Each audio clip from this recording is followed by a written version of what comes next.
गायों को मारने में वीरों की कप्तान है, दुख न सकता जिनको जो छत्री की संतान है। रे मूर्खवारा, इतना नहीं और इतना अन्याय, ऐसे कटु वचन कहे तो हुए, तेरी लज्जा तक नहीं आई। आश्चर्य है कि तू मेरे कोठार से अब तक जीवित कैसे बच गया। अच्छा बोल, अब संभाले और सीधा यज्ञ के द्वार चल। देखो समाज में बैठने वालों, अब मुझे दोष न देना। अब तक तो मैंने बड़ी शांति से काम लिया है, बार मैंने अपने काम को थाम लिया है, परंतु यहाँ निडर बालक बड़ा ही निर्भीक है, जैसे सांप का बच्चा जहर से भरा हुआ जहरीला नाग है। जितना मैं सीधा चला उतना यज्ञ हो गया, जिस कदर नमी वही उतना बखेड़ा हो गया। अब नहीं छोड़ूंगा मैं तुझे जिंदा इस संसार में। क्रोध की एक धार है और इसकी धार में हमारा सुनाते हो अपनी करना रहता है, शीघ्र किसी को दिखा दे या किसी की सम्मति नहीं ऐसे काम में बस कर दिखाओ, बच्चे में लगेगा नाम। अरे बोल, फिर वैसे कटु वचन तो ऐसे बोलकर जलेंद्र को और जलाता है। अरे बोल, तो क्यों ही अपना काल बुलाता है। क्या तुझे इस संसार में जीना दुखारी हो गया। मूर्ख बच्चा है तू, अभी जीना के भारी हो गया। शांत ऋषि आप शांत। बालक को इस तरह क्रोध करना साधु का धर्म नहीं है। इतना झगड़ा लड़ाई करना ब्राह्मण का धर्म नहीं है। है ये सूर्यवंशी बालक सूर्य चंद्र का कलंक है। यहाँ उत्तर मूर्ख और निडर है, तो फिर भी मैं यहाँ पे कहने पर इसे क्षमा कर सकता हूँ।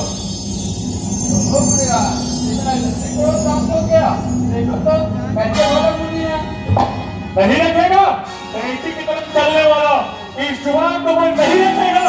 अरे मूर्ख, क्या अंगूठा दिखाकर खास से मृत्यु का मजा रखेगा। नाटक रहूं बालक पर छोड़ शांत हो जाइए। बच्चों की बातों पर ध्यान न दीजिए। हम बालक है, न घुसने से डराओ स्वामी, दूर हो जाए तो हमें ना दिखाओ स्वामी। गौर शरीर श्याम मन माहू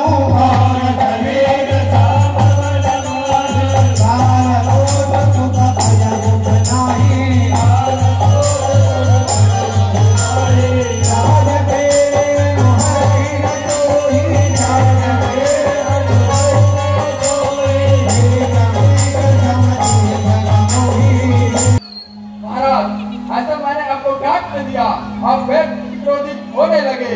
ये पुराना धनुष बोला टूट गया तो रोने लगे। अरे इस धनुष पे टूटेगा, आपको इतना दुख लग तो किसी अच्छे कारीगर को लाकर छुड़वा लीजिए। बोले राम ही है, दूर से ही खड़ा अंगूठा दिखा रहा है। अब नहीं चला जाता, इतना अपमान अब नहीं चला जाता। अच्छा मूर्ख, अब संभाले और मरने के लिए तैयार हो जा। कह चुका है तू बहुत कुछ, अब लगता है तू ज्यादा आपे से। चल अज्ञानी बालक, सीधा परलोक के रास्ते पे।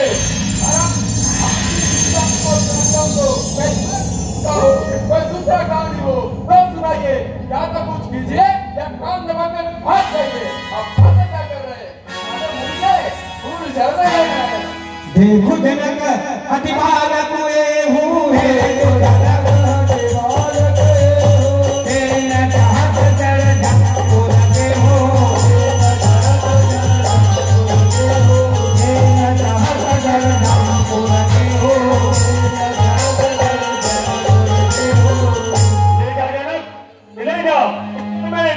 दूर ले जाओ, नहीं तो मेरे घर से की धारा और इसका खून।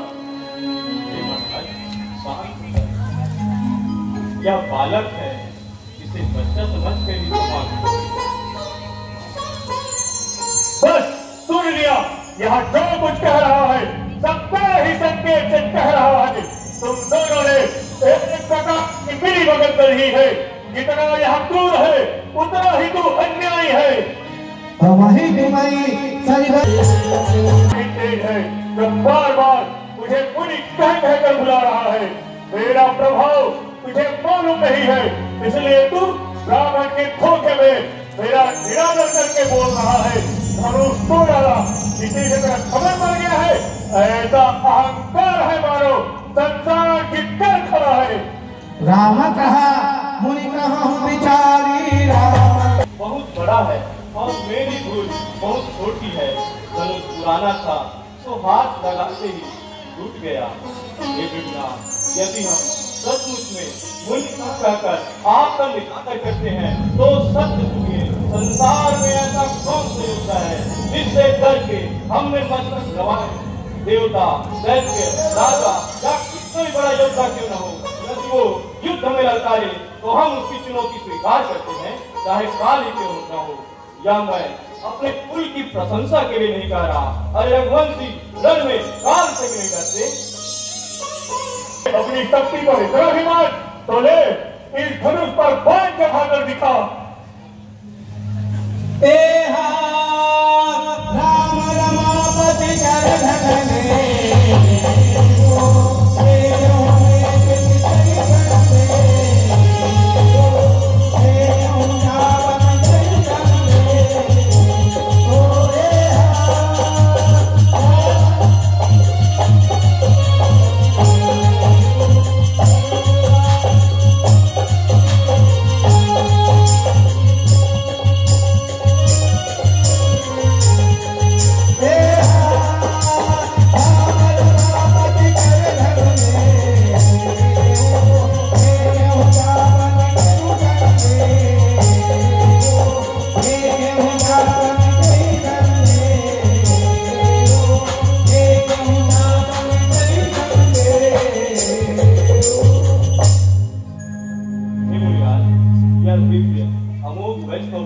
कभी खाली नहीं जाता।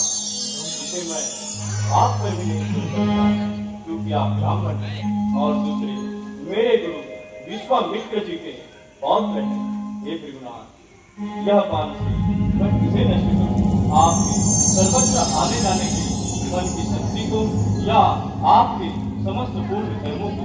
हे भृगुनाथ, आप बतलाइए, इस बाण को मैं किस दिशा में छोड़ूं? हे प्रभु, आप इस बाण को उत्तर दिशा में छोड़िए, इसमें मेरे सारे पुण्य कर्म हमेशा के लिए हो जाएंगे।